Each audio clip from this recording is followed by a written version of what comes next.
Please establish a strong argument for the doctrine of investigative judgment from the Bible only. There are many people that say that the Adventists have it wrong when they talk about an investigative judgment. The words investigative judgment do not appear in the Bible. Mm-mm.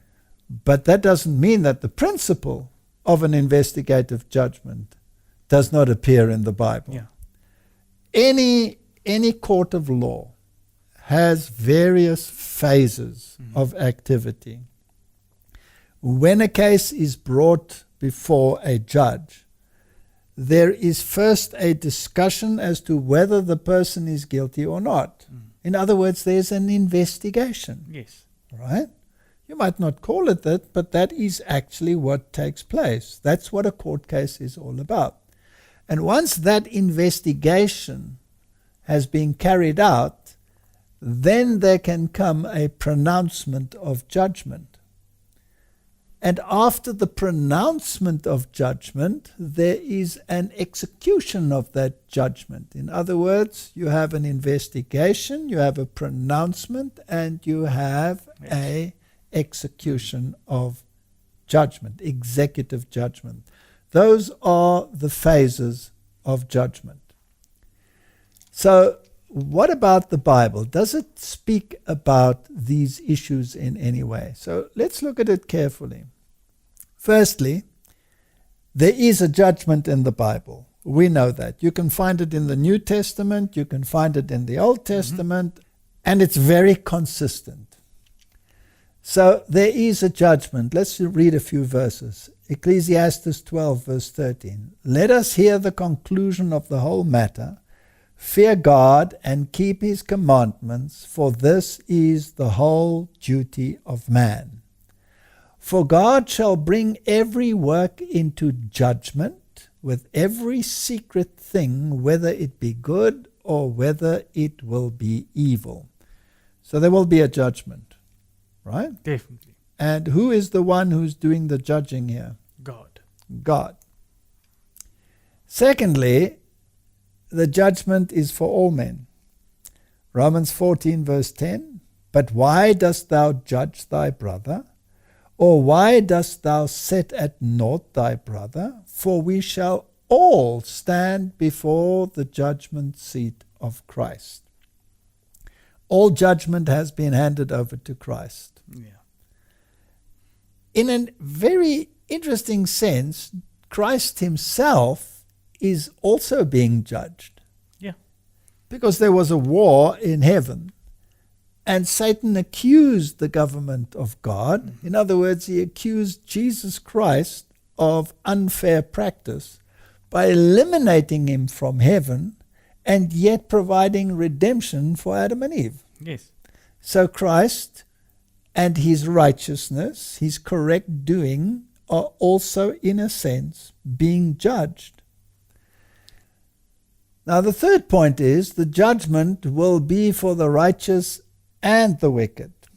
Ecclesiastes 3:17, I said in my heart, God shall judge the righteous and the wicked. For there is a time there for every purpose and for every work.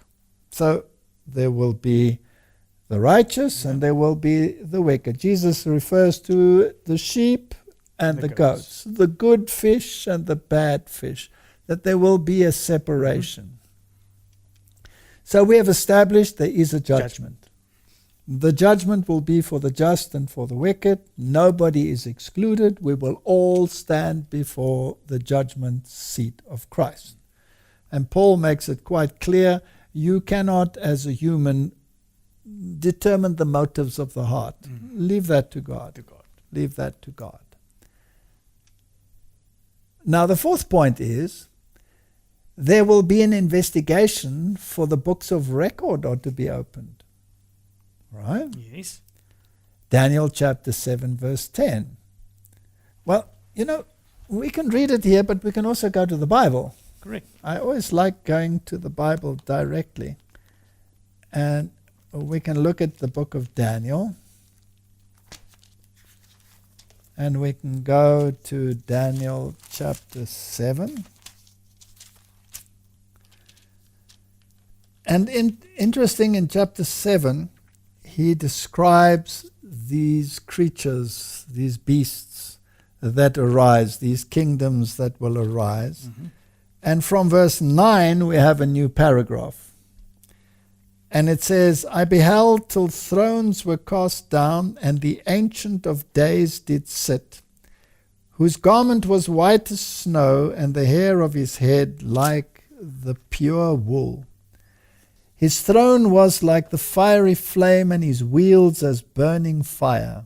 A fiery stream issued and came forth from before him.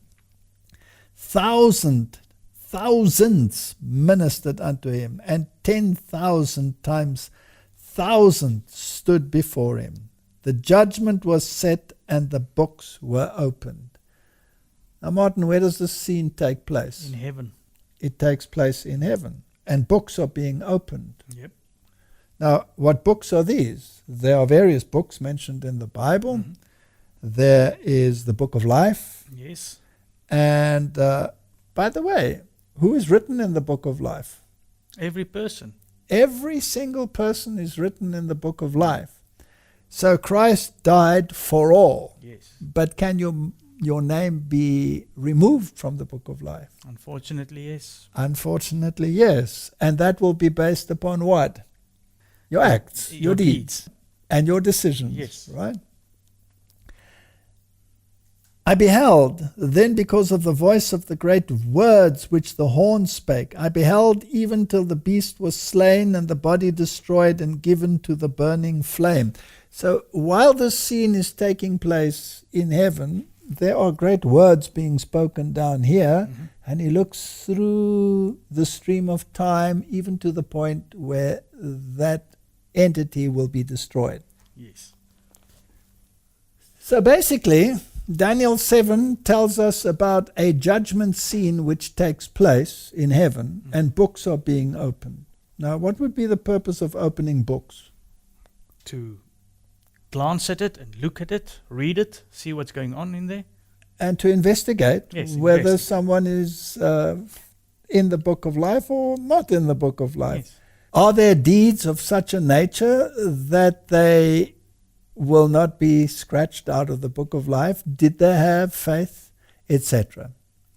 So Luke chapter 21 verse 36 says, Watch ye therefore and pray always that you might be accounted worthy to escape all these things that shall come to pass, and to stand before the Son of Man. So in other words, the time will come when you will stand before the Son of Man and give an account. Mm-hmm. But the books have already been studied in heaven prior to that. Prior to that. Okay. The fifth point is, there will be a pronouncement of the verdict. So there must be an investigation. The books were opened. And take care of how you live your life, because eventually you will confront Christ himself, and you will be confronted with whatever has been determined from that investigation. And then there will be a pronouncement of verdict. And some people will say, when they hear the verdict, but Lord, Lord, didn't we do all these wonderful things In your name. in your name? And he will say, depart from me. And then there's an interesting word there, ye that practice anomia, Mm-hmm. against the law of God. And we must not forget that. So Revelation 22 verse 11 says, He that is unjust, let him be unjust still. And he which is filthy, let him be filthy still. And he that is righteous, let him be righteous still. And he that is holy, let him be holy still. In other words, when that investigation has come to an end for all of humanity, Yes. then God initiates the cutoff point. And he says, from now on, those that were unjust, let them be unjust still. Those that were righteous, let them be righteous still. And if you are holy, you will remain holy. If you are unholy, you will remain unholy. In other words, probation is closed. So that is a final close to the entire judgment scene. Revelation 22 verse 12 says, "And behold, I come quickly, and my reward is with me, to give every man according as his work shall be." So here's my question. He says he's coming quickly and he brings his reward with him. What is that reward? Well, it will be either eternal life or eternal judgment. Okay. It's the verdict of the whole investigative judgment. Okay. So this decision must take place when? Prior? Yes, prior. Or after his coming? Before. Otherwise he cannot bring his reward with him, Can't right? come with the reward, yeah. So obviously there is this investigation and the pronouncement of the close of probation, and then when he comes, his reward will be with him. Now, in the resurrection, is there more than one resurrection? Yes. Yes. You have the resurrection of the just, and the rest of the dead did not wake up, right? That says the Bible. And they remained in the graves how long? 1,000 years. 1,000 years. So only if you are part of the first resurrection are you part of the resurrection of the redeemed. If you're part of the second resurrection, then that is very bad news. It means that you are eternally lost. The sixth point is there will be an executive judgment. So we've gone through the phases. Revelation 20 verse 11 says, "And I saw a great white throne, and him that sat on it, from whose face the earth and the heavens fled away, and there was found no place for them. And whosoever was not found written in the book of life was cast into the lake of fire." Now, this is after the millennium. This is the second resurrection. Yes. So here you have this great white throne. The dead, the unrighteous dead, are raised and they face the consequences of their actions. And if they were not found written in the book, they were cast into the lake of fire. Now, verse 14 had defined that lake of fire. And if we read verse 14, it says, "And death and hell were cast into the lake of fire. This is the second death." Yes. So that is the final destruction of the wicked, the second death from which there is no resurrection. The seventh point we would like to mention is there will be a clearing of the righteous. You have to be cleared of your transgression, because all have sinned and fall short of the glory of God. So Hebrews 12 verse 23 tells us, "To the general assembly and church of the firstborn, which are written in heaven, and to God, the judge of all, and to the spirits of just men made perfect." So he's referring to the church, and he said, here are individuals that are no longer unrighteous, but have now been declared righteous. Now we have to be very careful how we study this. So point 8 that we want to mention is there will be an accounting worthy of the righteous before the second coming of Christ. It must take place before the second coming of Christ, because otherwise there couldn't be a reward and a resurrection of the just, because they must have been declared just, right? Otherwise, you would have had to bring up all and then declare it, and the rest would have to die. Correct, and that's not how it happens. No. There's only a resurrection of those that died in Christ, and they are accounted worthy. It's important that we study this carefully.